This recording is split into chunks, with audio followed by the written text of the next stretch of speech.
Here we go. Hi, everyone. It's another episode of Be Heard, Empowering Yourself.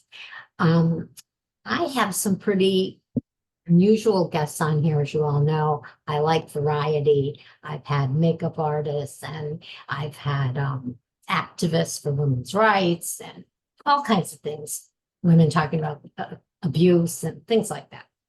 So today's speaker guest has done a lot of things in her life. So we should have a very animated conversation. Deborah Driggs. Just say hi, Deb, for now. Hi, everyone. Hi. Thank you for Welcome. having me. Oh, I was excited to have you. Our schedules didn't match for a while, but you're here now. So Deborah is an actress, a writer, a former model, entrepreneur, a motivational speaker, and I could keep going on and on. But she most recently appeared in a movie called Neon Bleed, which I have not seen yet. Is it in theaters or is it streaming? It's not in theaters anymore. It was for a while in 2022, I believe, but now it's streaming on, I want to say Peacock or Tubi or one of those. Cool. All right, I'll look it up And my later. kids have all seen it and they said it's very good. I play the mother of the lead, the lead. It's a movie about a rock star, and I play his mother who did a drug overdose and died, and I come back in a dream sequence. Interesting. But don't you hate when you start getting casted as the mother? No, actually, I'm really happy that I get cast at all. Good answer. So let's get into your remarkable life and your resilient family. You sent me that book. I have the book, Some of the Best, Yes, right? that is a book that my grandfather wrote many moons ago, back in the 80s. And it's interesting that you bring this up. I was just looking through a box of all the letters that went out from my grandmother to all the different publishers and all the rejection letters, and Uh-huh. nobody wanted it. Nobody wanted to publish it. And that's how you did it back then. And so Yeah. now today you can publish anything. So I just said, well, I'll just publish it. I And mean, well, I don't that's need so to go true. to a publisher. I'll just do it myself. And so, that's how we did it. And it was really hard work to do it. I will tell you that, because my grandfather's no longer with us, and he left us in 1998. And I found the manuscript in 2017. So a lot of years had passed, and my grandmother died in 2017. And I had asked her if that was the only thing I really wanted out of her house, was this box with all this paperwork, because that was really interesting to me, that there Yeah. was that. And I remember them talking about it as a kid. And I think I was in high school when they started reaching out to different publishers. And so I took it, and it sat in my closet until COVID. And then Yeah. during COVID, as we all know, I had a lot of time on my hands. And so I opened the box and went through it and started reading. And I couldn't believe there were so many things that I had no idea and I Yeah. didn't know about my grandfather, and the similarities, his life and my life, just certain things. I mean, not Yeah. there's a lot of parallel lines. Right. And so then because I was in the middle of writing my book with a writer, I sent it to her and I said, would you just read this and let me know what you think? And she read it and said, I liked it. I really liked it.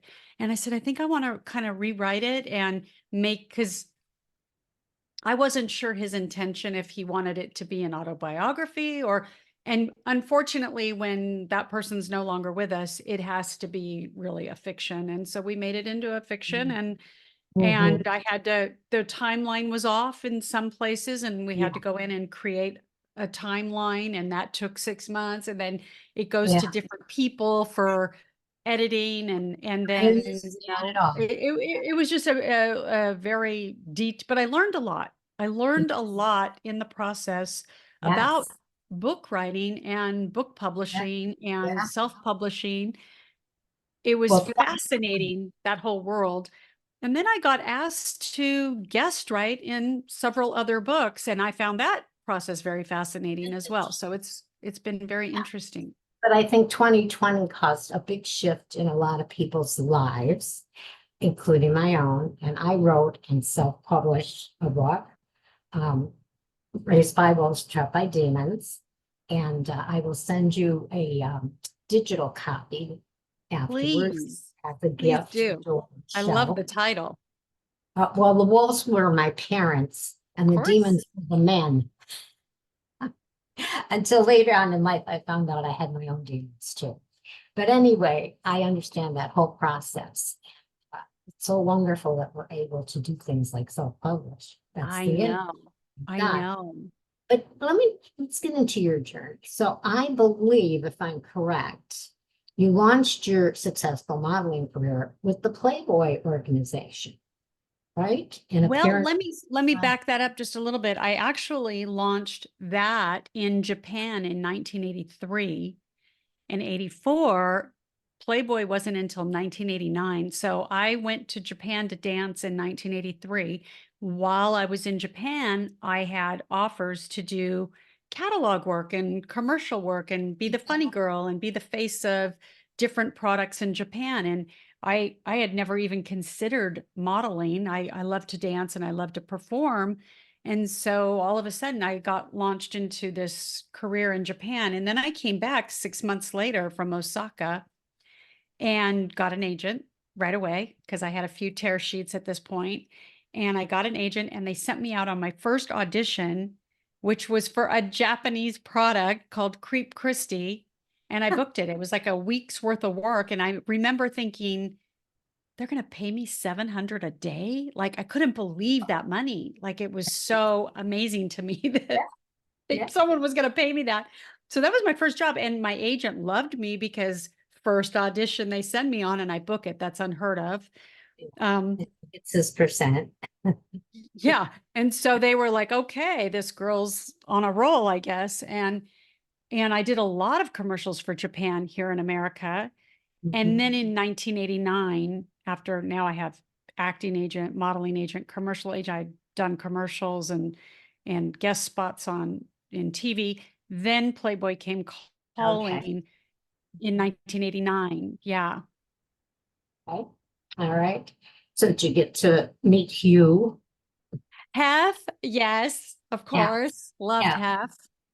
Yeah, Yeah, of course. I heard he was quite the character, but very charming.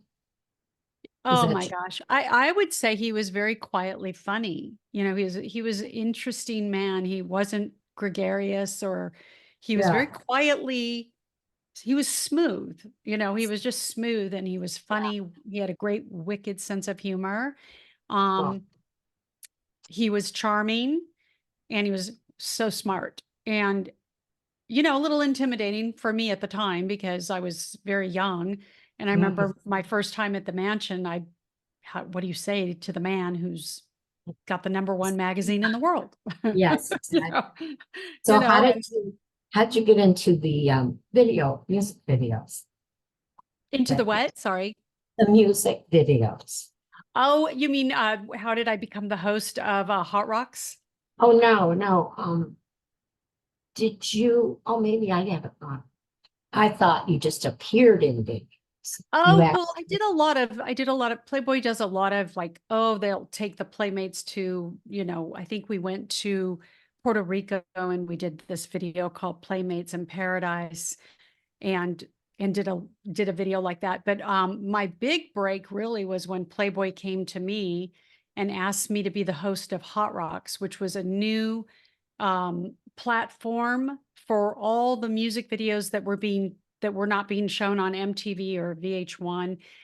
They were Oh, too risque or too, you know, I out of see. the box. And so we started a show called Hot Rocks and we showed all those videos and that the show aired late at night on the Playboy channel.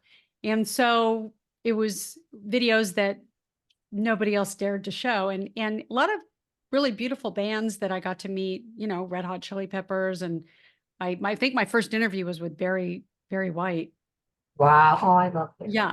So that was a fun gig. That was something where That. I really learned a lot and I had to use, you know, I was in a 2-year acting program at the time and I was learning the Meisner technique, and it came in handy because the whole show was unscripted and it was all about listening and reacting and asking really good questions. And that's all Meisner. So it was perfect timing. I was studying and really immersing myself in that program. And then I got this gig, and everything kind of took off from there. Now, I'm sure you're aware of this school, the Stella Adler acting school in New York. Of course I am. Yes. My grandson got accepted for the summer program, so he's very excited. Oh, good. Well, he should come study at Baron Brown. I'm now the director of admissions for Baron Brown Studio. And I do that. That is a fun gig for me because I studied there. And because I'm a life coach, I interview actors from all over the world. And I can really help with that mindset where they're just like, well, I'll try to do this, or I'll, and they kind of already are talking themselves out of it. So I meet and interview all these actors. So have your grandson meet with me. All right, you'll have to give me your phone number. He has done plays, not school plays, regular plays. Yes. And he was quite good. I might send you a clip later. I'm that kind of grandmother. Oh my God, you have to. So, what do you think your pivotal moments were that led you to keep going from model to actress to writer to where you are today? Failure. What? Failures have kept me going. I always tell people the growth didn't come from all my success, but failure is a really good motivation, and being on the bottom of something or being at your lowest point, something's going to shift, something's going to change. And I would never have gotten into business if I hadn't gone through some really low points in my life. And I wouldn't have been exposed to the people that I've met in the last 10, 15 years if I hadn't have gone through some really difficult low point times where something had to shift and change. I was no longer an actress and a model and just everything coming really easy to me. Those days were kind of over, really. But what I realize now looking back, because my journey really these last 20 years has been up and down like a wave, right? It's like riding a wave. Some waves are good and some waves are bad. Some investments are good, some investments are bad. And I've kind of run the gamut with all of it. But at 40, I was really on my knees. I remember turning 40 and just having a midlife crisis, and I just didn't know what I was or what I was about. And I had to really go through a lot of hardships. I went through a divorce. I went through moving around and trying to figure out what I was going to do now for a career. And, dabbled in real estate, dabbled in running a business, dabbled in, then getting hired for a job in New York. And then at that point, I was like, wow, I really need to figure this out. And so I got into life insurance in 2010, and I had so much success in 12, 13, and 14 that's really, and by the way, so again, those 3 years, that's not where growth is happening. It's when COVID happens, and then all that success is kind of put on halt, or it's something when things happen that stop your momentum and kind of shake you and rattle you. That's where growth happens, because you get humbled a little bit. Of course, when you're on top, everything feels good, and you feel like this will always be this way. And I've had lots of different little successes in my life, but I will tell you, it's when my world is rattled that I go, oh, I got to reevaluate. I have to make a shift. I have to change something. I have to reevaluate where I'm at. And I've had many of those in the last 20 years. So that would be my answer. And I think that if you ask anybody that question that's had both success and failure, they'll tell you that the growth happened when they were down and out and on their knees. And that's where the growth really takes place. My husband and I together for 35 years, but he's my third husband. So what does that tell you? It was them, not me, the other two. And I took so much abuse from both of them. And I would reach my breaking point and still not leave. So it wasn't really. But then when I got to that bottom, that darkness where I said, oh no, it's like me or him, I just can't. Then I was able to break free and go on to the next chapter, so to speak. But it took a lot of grit and resilience to move on. And for example, real quickly, I will tell you that I had been going to college with a 4 and a 5-year-old child, no child support, and the ex was abusing me and stalking me. Oh, Okay. wow. And I was able to get 2 years. And then it got so bad, I had to quit. And I didn't get back for 10 minutes. Okay. But when I had quit, I thought, I'm done. I got 2 years of college. That's all I'm going to get, No, because I still wanted it. Do you know what I mean? But I so relate to those dark moments and the failures of marriage. But yeah, I do. I get that. And so what inspired you then to pursue so many passions? Like you have so many different career things. You have modeling, you have a business right now. And so what kept the inspiration coming forward, even though you were down? It's such a good question. I think what really drives me is just growth, learning, and being in rooms where I'm not the smartest person. So if I'm in a room and I can figure things out, there's nothing going on there for me mentally. What inspires me is to be around people that intimidate me and I'm a little bit fearful of, and not fearful of in a bad way, but that make me think in a different way, or I'm going to grow, or I'm going to be introduced to something that might be completely out of the box. So I've always been drawn to that, even at a young age.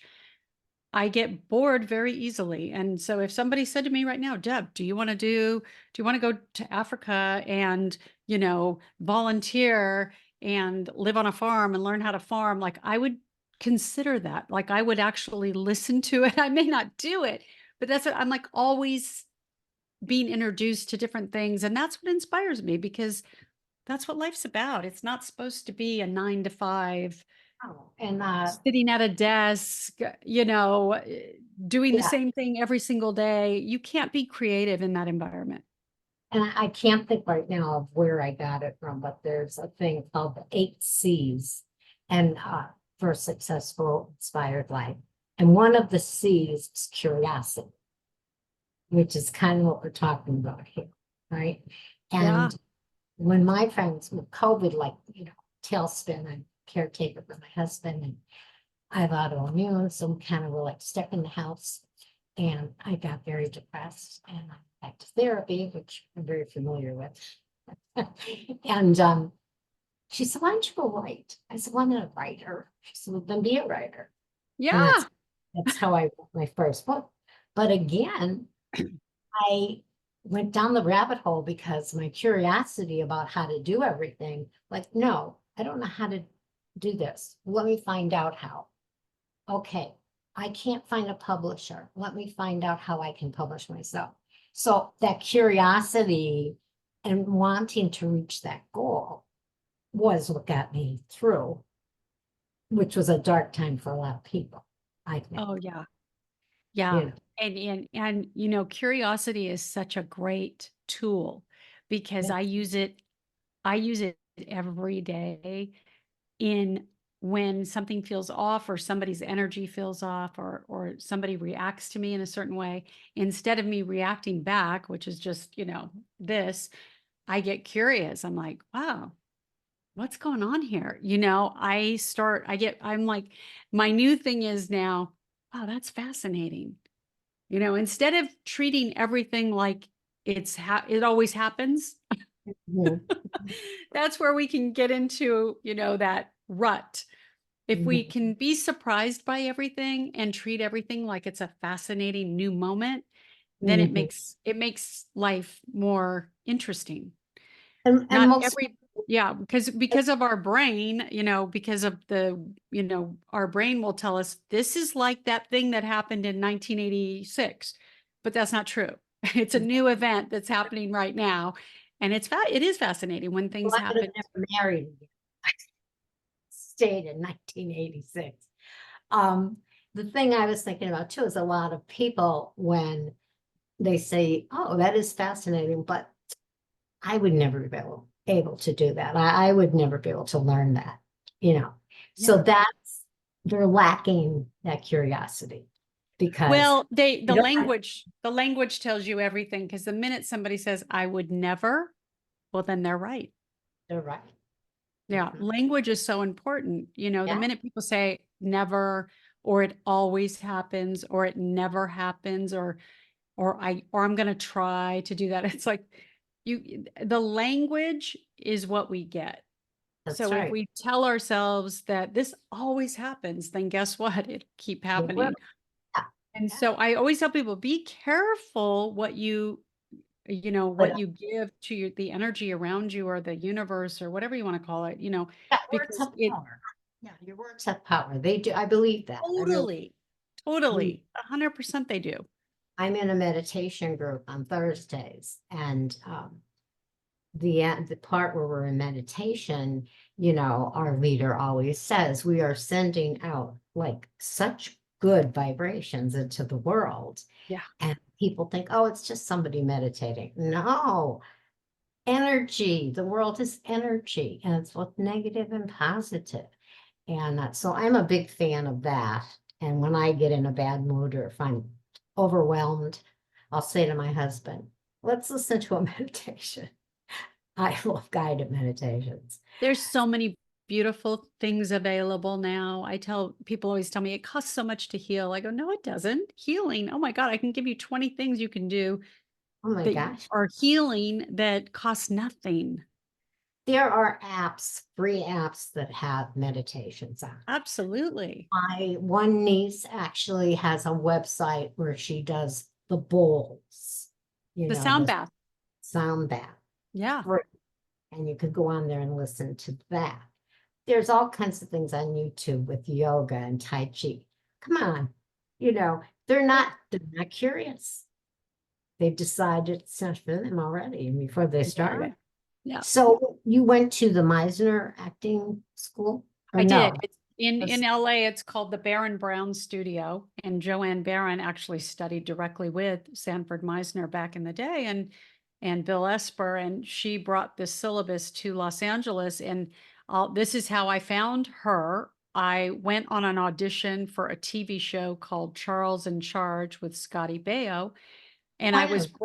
I was brought in to read for Yeah, his girlfriend on the show. yeah. And the casting director was very nice. His name was Melvin. And we were chatting, and he said, "Okay, are you ready?" And I said, "Yes." And I was very bubbly 25-year-old. And I stood up and went to read.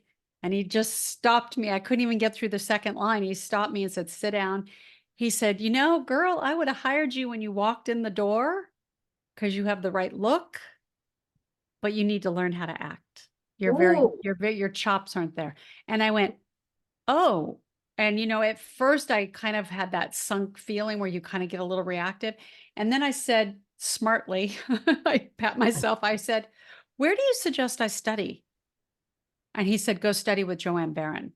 I was in her class the next week, and I studied at her studio for 2 years, and that changed my life. I tell people this today. It changed my life. It changed the way I auditioned. It changed the way I walked into meetings. It changed the way I showed up to work. Everything changed. but So you yeah, responded in a very calm, open way because he yeah. literally threw water in your face. I mean, literally.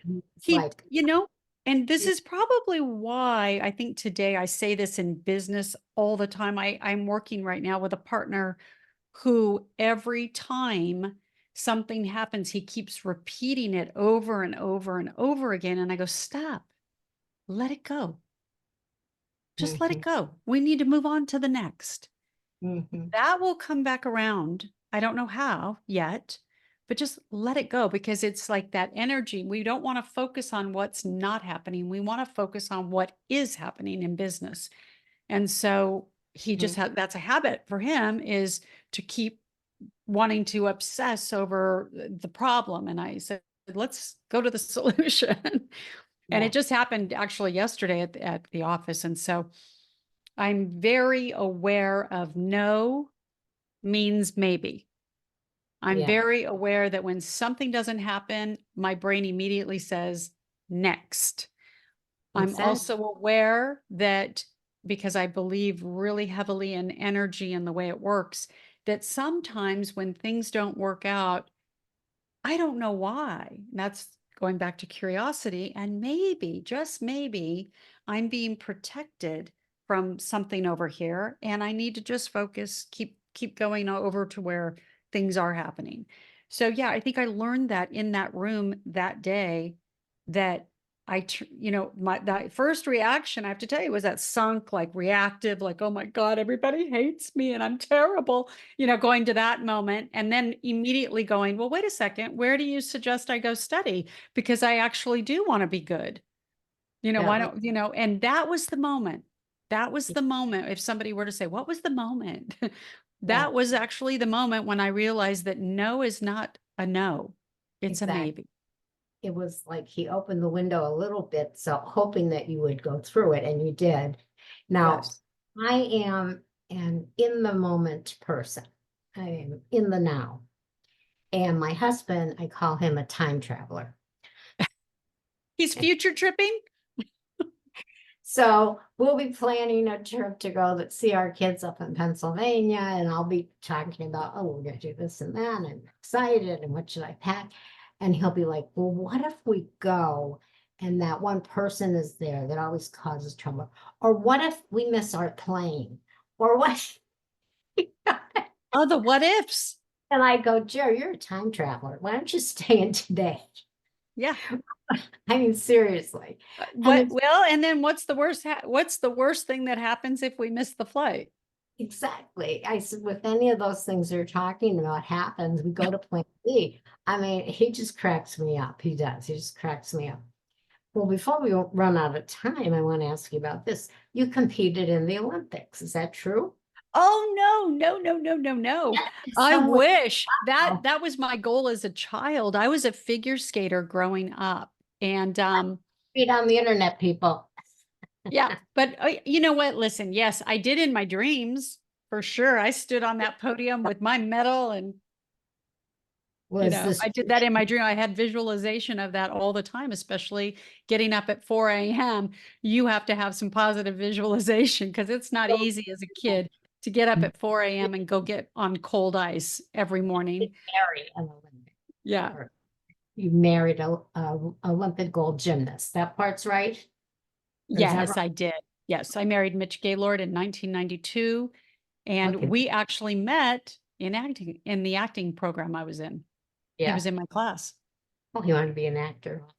Well, he had just done a movie called American Anthem that I can't think of the director right now. Oh my gosh, but he had just directed Purple Rain and then he did American Anthem. And American Anthem didn't do very well. It's a cult film now. Everyone loves it, Yeah. today.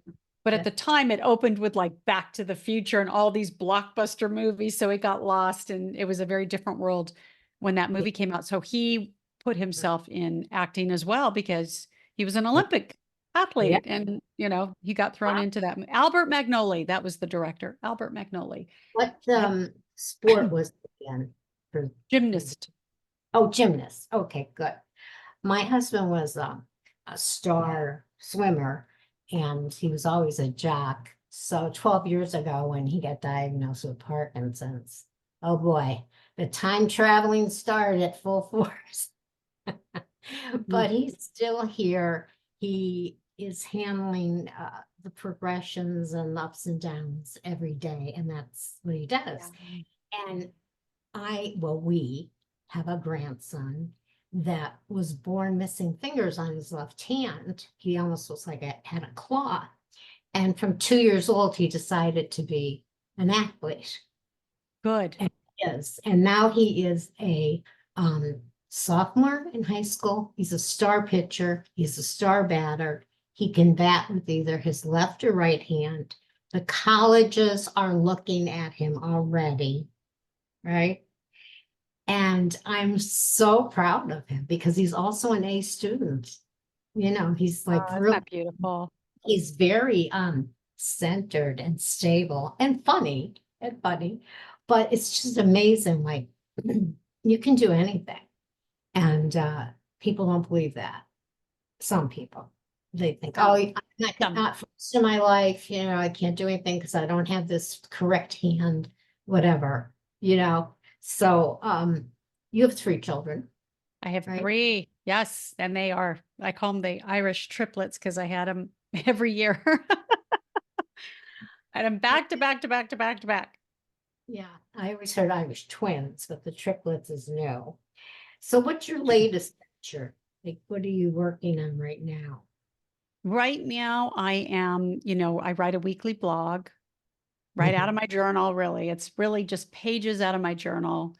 And I post that every week. And Yes. I am writing a book. Well, I'm rewriting my book. It's very, it's a very vulnerable thing to write your story. And so I want to make sure that it's the difficult part for me is to make sure that it's not about being a victim, it's about solution, and to make it a little bit funny and humorous because there is some funny, humorous things that happen when we fall apart. And When I so, So yeah, true. When I send you my book, you're going to read it and say, oh, yes, we're so alike. And I yeah, went through a lot of stuff that was unbelievable. And the people that didn't know me back then that know me now, they are astounded. And, but I changed.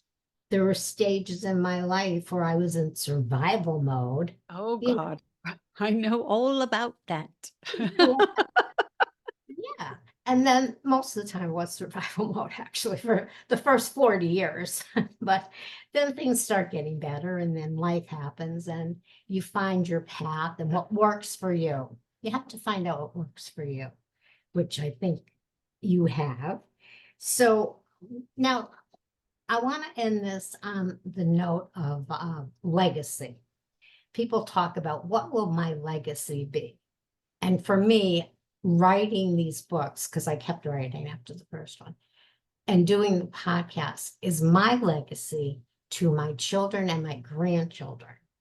I feel that's important, not to just leave them money, Yeah. not to just money. I am leaving them me, my whole life for them to look at, which my mother never did that. That's a whole nother story. So what would you like your legacy to be, do you think? Oh gosh, it's very simple. I think my whole purpose is the way my kids view me and view my life and view me either as an example, as a leader, as somebody that they uh, respect and truly admire. That's my legacy. I think, you know, everything I do, and it's interesting that you're asking me this question because I was thinking about this in depth in a meditation healing setting. And I thought that's the only thing that really matters is when I'm all done and I leave this beautiful body that has done so much for me, I would say the most important thing is how my kids feel about the life I lived. Yes. And what they have learned from it and what they Exactly. Yeah. taken all the positive Yeah. things. Like my girls, I'm very proud of my girls and their what they have done with their lives, you know. So Yeah. I know your website and everything is pretty simple. Yes. It's very So simple. It's my name. I know. Deborah, but it's spelled with an H on the end. Yep. ORAH. Deborah at Deborah Driggs.com. Yep. Good. And Yep. I'm gonna And I, obviously I have all my social media is on my website. There's a lot of stuff you can read for free on my website. And I would say this is a really good time to subscribe to my weekly letter. I call it my weekly letter because I am taking everybody kind of on my healing journey. I'm doing a full year of just really extemporaneous, out of the box. I'm trying everything. And I just decided to do it when I turned 60. And I'm writing about everything that I'm experiencing and doing. And whether great. it's going and trying a different, there's this new scan thermology, and I went and did that. So I write about everything that I'm doing. So if anybody's interested in knowing what I do, especially for kind of aging gracefully, and my biggest goal in my next, in the second part of, I call it phase 3 of my life, is Yeah. to stay out of hospitals and surgeries. And everybody my age is getting shoulder and hip and knee and all this crazy surgery. And my goal is to avoid it at all costs. So let me be for my grandson Kai, who is the actor, an athlete, I'm an actor. What, you got any tips for him for being in New York? And Absolutely. What he could do is, because I work for Bear and Brown, is Mhm. what I'll do is when we go offline, I'll email you the website and he can schedule a meeting with me. And I have all sorts of great ideas for him. That's fabulous. And I'm going to send you my book, and you let me know how you liked it. I after. will. I will for And sure. we're gonna do another one of these because so much more I want to get into with you. Thank you It so much. always works out that way. People are like, oh, we were running out of time and we have so much more to discuss. We hit it off as when two people, were so similar, we hit it off. So that was it. We're good together, right? Yeah. So I think, yeah. All right. Thank you so much, Deborah. And I hope Thank you.